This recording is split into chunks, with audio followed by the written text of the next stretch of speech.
Hi there. We've just arrived at Linseed Farm in Sussex, and I've come here to talk to Durwin Banks, who's really been at the cusp of farming for many, many years, as well as health. And I've come to talk to him about some of the big challenges that are faced by British farmers today.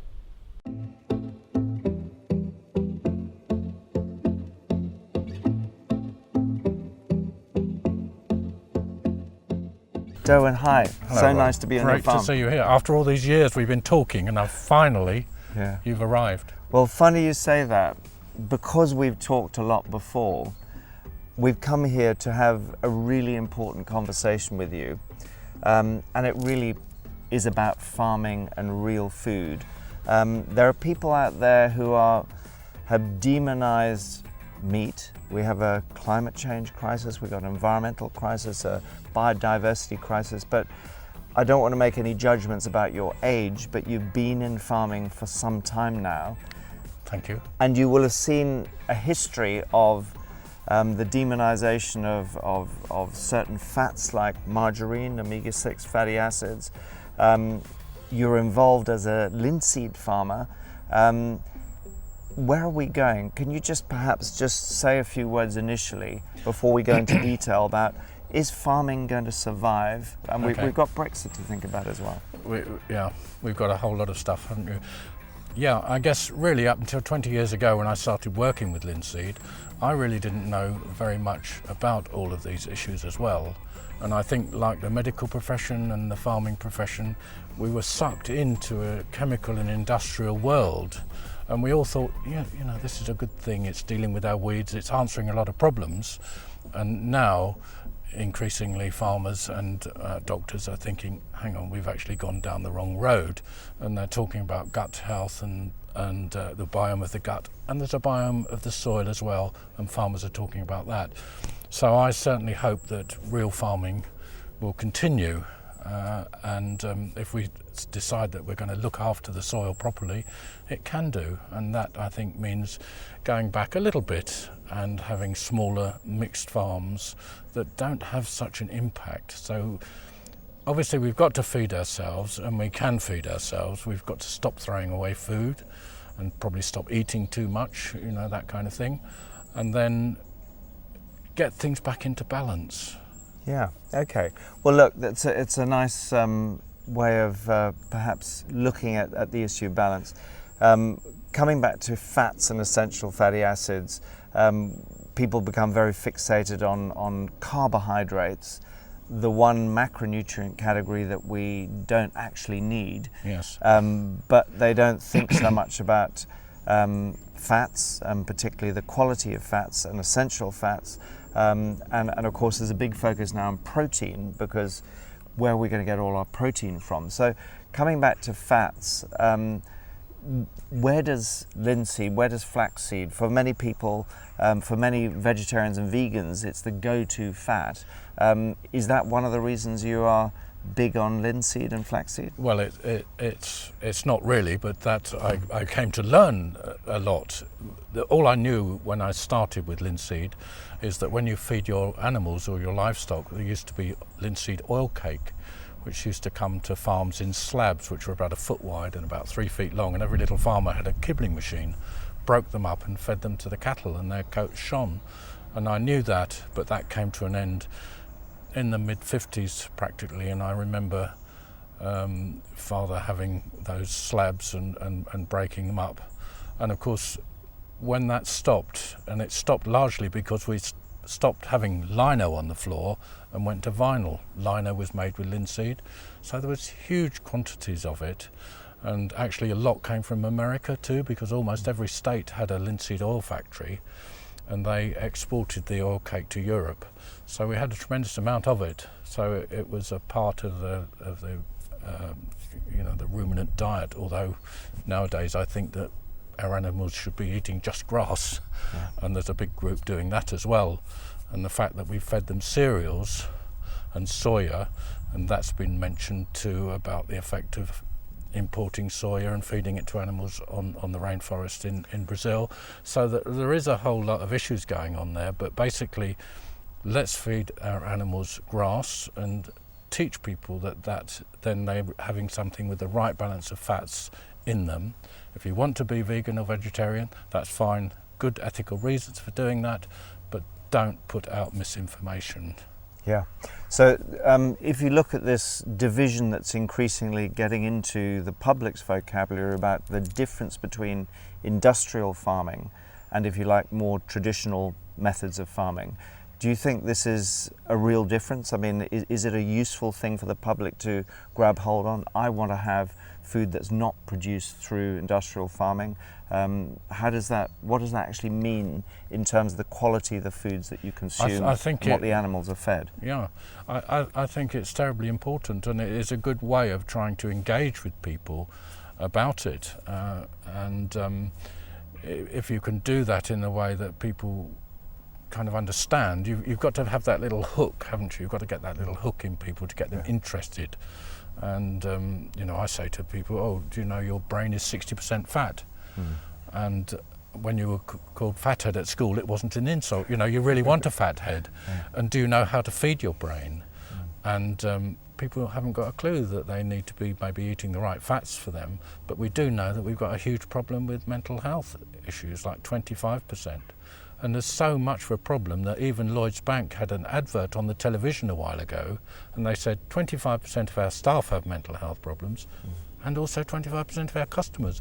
So if they can say that, for God's sake, we can talk a little bit more about the importance of understanding fat and where it comes from and not doing damage to it. And that's what's happened, I think, in the last 60 years.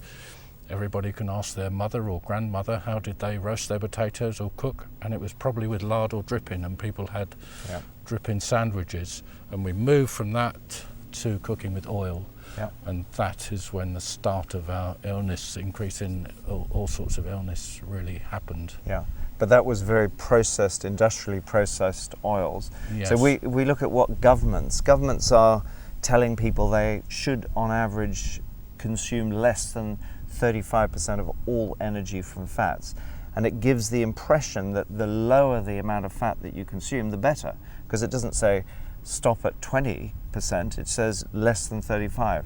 So there's still a lot of 0% fat products out in the supermarkets. Clearly you're not a fan of that particular guideline from governments. No, well, it's just it started off as a lie with our friend Ansel Keys, who did a lot of damage in that area, and it continues. And when I see supermarkets saying, oh, we've got less saturated fat in them, I think, yes, they're going to be putting more sugar in and other rubbish, which is more damaging. And why is that happening?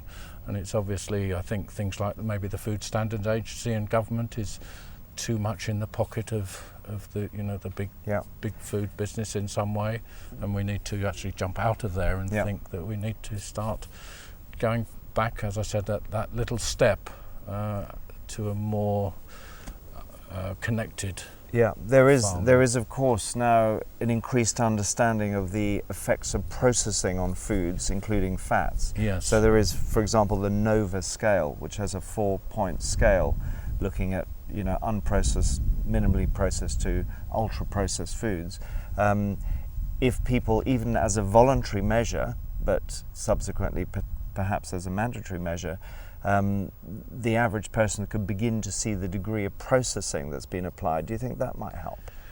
I think it's got to be a good thing if people realise that if they could go into, and I've had lots of people actually come to talks here, and they said, oh, they used to work for Vandenberg's, can I say that?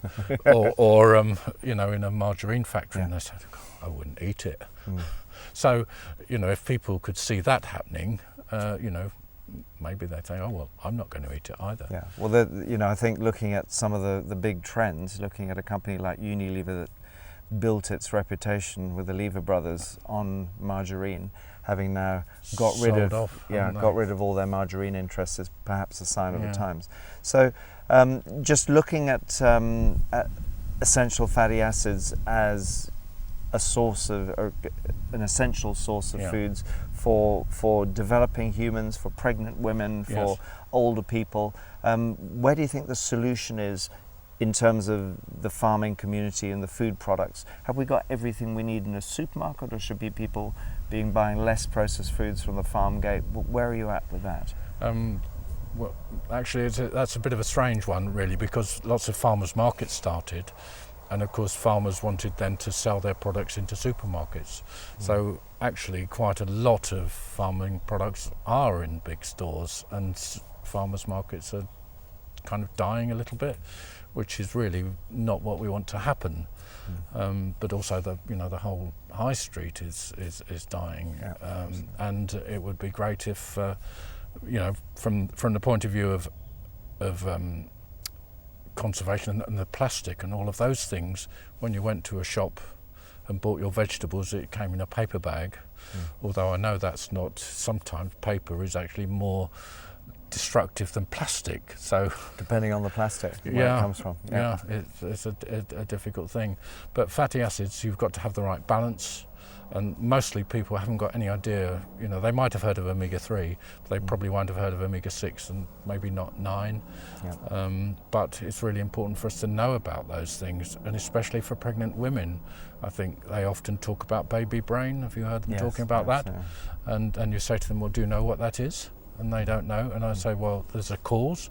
And the cause is because that omega-3 is the only substance in your body that when you're pregnant, the baby can take all of it.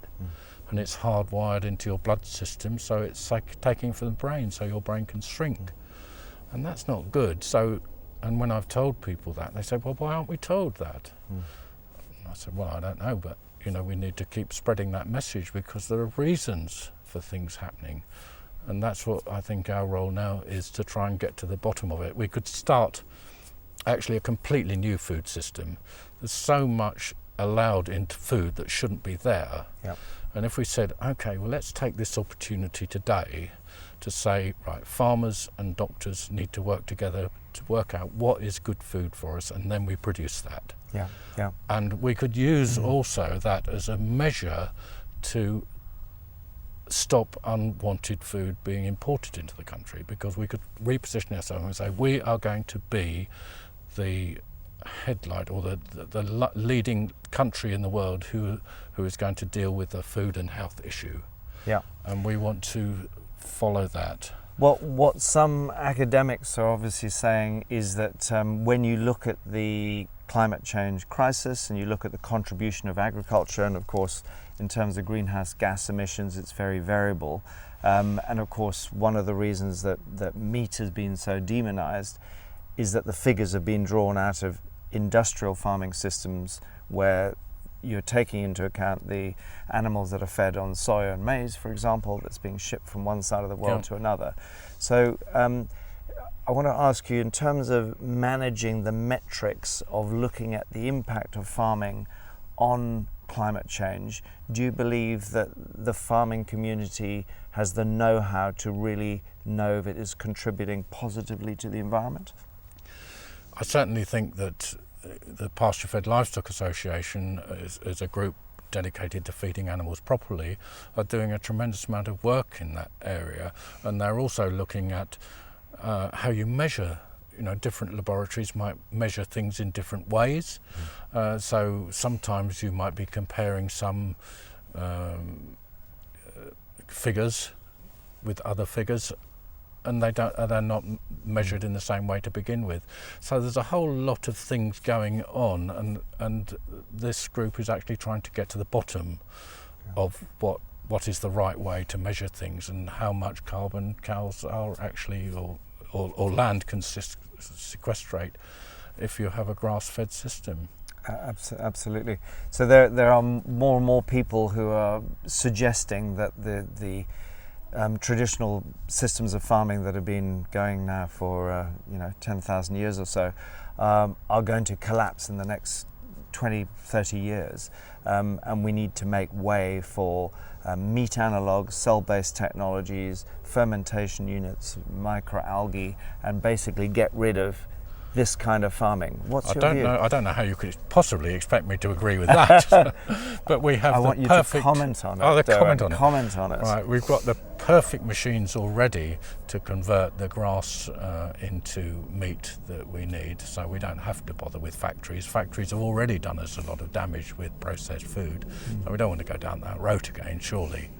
Are you suggesting maybe that those kind of trends are being pushed along by certain business interests that might really benefit from meat analogues, for example? I guess that's true. Yeah. What but the average person surely just wants to be healthy and eat healthy food, and we've got to help them to understand what that is. In the time that you've been farming, do you think people have become less connected with nature and wildlife, or are they now at crisis point where they're feeling the need to reconnect? Yes, definitely they've been disconnected, and yes, many people are feeling that they want to reconnect, and I think that's why it's really strange, when we've invited practitioners and doctors, they've actually come to the farm. They don't feel it's unusual or something, and we've had different events here. We've even had events on Alzheimer's and dementia that I ran with a naturopath, and we advertised it normally, and a few doctors turned up to that. So farming is really important, and it's really important to get that right. So we want to get the soil right, the biome of the soil right, and we want it to absorb moisture and help prevent flooding. All of those things that farming can give to the country and to people are, I think, being increasingly valued, and people want to reconnect a little bit, but it's still quite small, and probably the reason we're talking is because as a farmer I've reached out and gone to all sorts of different conferences and met you, and often those conferences, whether they're agricultural ones or medical ones, they're so vibrant and people are so enthusiastic with everything. And the idea is, or my idea, and I'm sure yours is, to see if we can spread that enthusiasm to a wider audience. Yeah. Well, look, can we talk about the B word, Brexit? Right. So Brexit obviously has a lot of opportunities.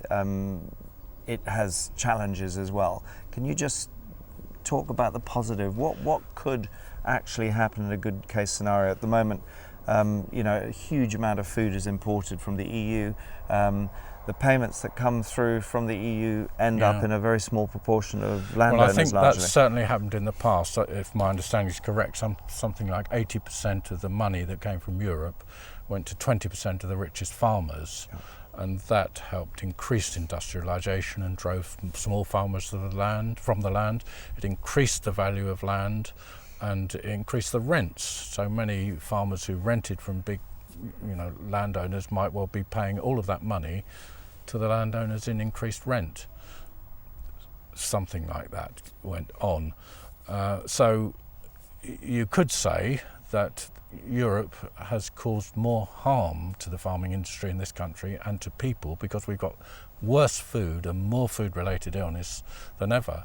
And that's why I say, as we were just talking earlier, surely it's an opportunity to say, let's be a beacon in this country for food and health, and make sure that we can continue that way. We're happy to import food from every country that you like if you want, and across the channel is not very far, so I'm sure we'd all like French cheese to keep coming in. So we don't want a war, and that's why I voted to go into Europe in the first place. No war and free trade, and so we could talk to people. We didn't vote for federalism, and the Catalans and others have shown us how that federalism takes people's individuality away, and they don't want that. They want to be individuals. So I'm worried about it. I don't know what's going to happen, but I know some things in the past were not right.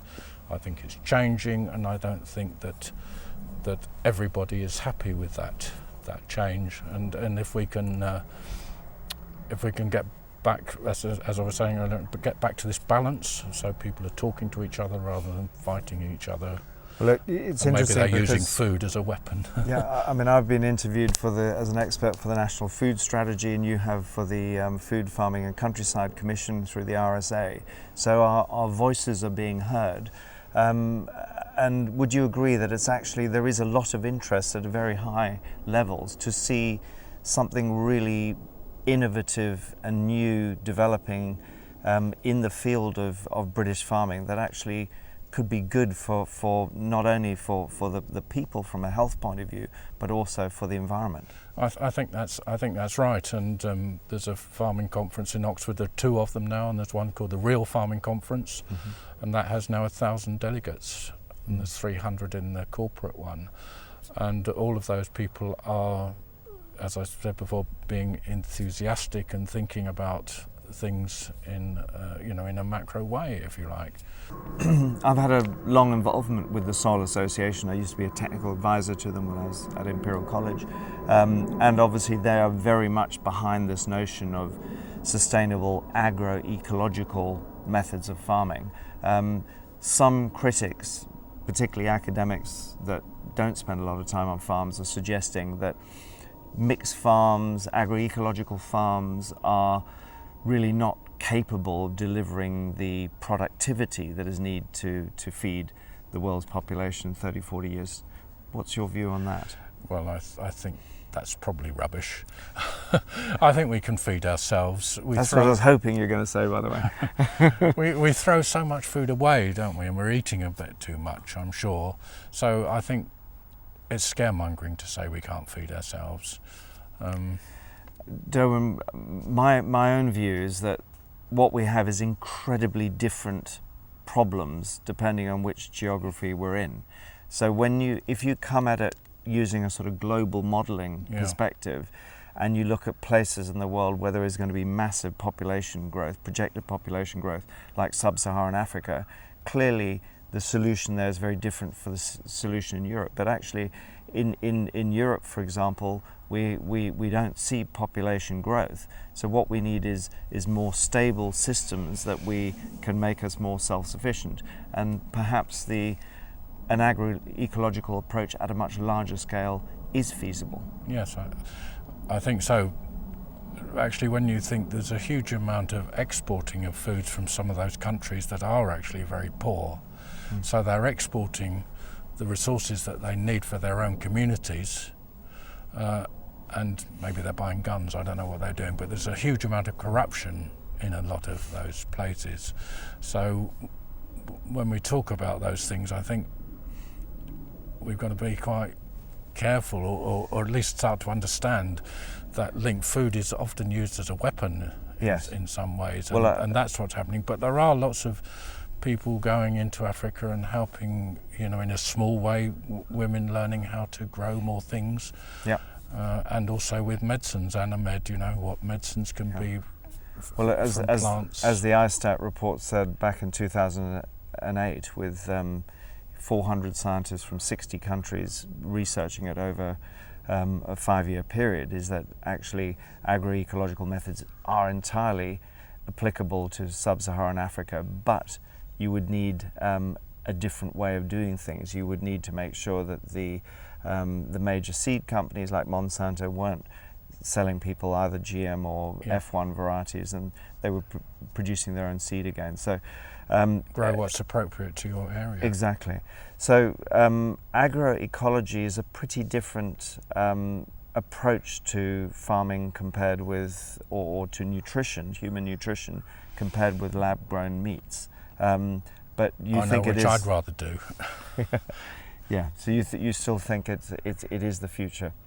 Yeah, I think farmers have been denigrated for many years, and sometimes they've said, "Oh, you're just accountants and you drive Range Rovers around," and of course, thousands of small farmers have been driven out. But I think they were really important, and if they'd been valued more, then we might be in a different situation today. And of course, doctors, I think, and farmers are still fairly high on the suicide list, and that dentists as well, I believe. And I think some of the reason for that is maybe they're not working in accordance with their core belief. Sometimes might not even know what their core belief is. Exactly. Farmers, hopefully, a core was, I want to produce food or healthy food for people, but they've been forced into a system that doesn't allow them to do that. And I think doctors are the same. They've been forced into a system where they're not allowed to use their intelligence to holistically heal people, and they have to follow a protocol. And if you have to do that all your life, you're going to be driven mad, aren't you? Yeah. Well, Durwin, it's been fascinating talking to you. I think what you're really saying, you're talking about real food for real people, and you're also talking about the need to get the information out to create, if you like, a revolution from the bottom up. Am I right? Yeah, I think it's hearts and minds and not bombs, really, that's Yes, going to do yes. this job. Yes. And if we can do that, and people, people have walked through this field and they've come through the farm and they're just happy. They said, "Oh, isn't that beautiful?" So is that dragonfly very, very happy?